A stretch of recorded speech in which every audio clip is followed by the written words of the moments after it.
Hello guys, welcome back to Ritvik gaming. இன்றைக்கி நம்ம free fire video தான் பார்க்க போகிறோம். நம்ம ஃப்ரெட்டோட 1v1 வந்திருக்கிறோம். Bet match, 10 rupees bet match.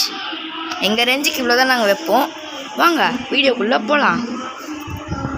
இன்றைக்கி அவனை ஒரு ரவுண்டு ஒன் டேப் வச்சாலே நம்ம ப்ரோ பிளேயராக நம்மளுக்கு 10 rupees சூப்பர் செட் பண்ணுறானா.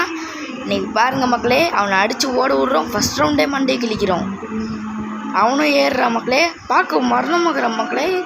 எப்படியாச்சும் அவனை அடிச்சிடணும் மக்களே. டெஸ்ட்டு கில்லு டபுள் பார் தானே, ஒன் டாப் மேட்ச் வேறு இது. எப்படியாச்சும் அடித்து ஓட விட்றோம். அவனை இன்னைக்கு கொன்னே ஆடுறோம். ஒன் டாப் அடி தூக்கணும் தூக்குடா. இந்த மாதிரி ஒன் டாப் லைக் பண்ணுங்கள், ஷேர் பண்ணுங்கள்.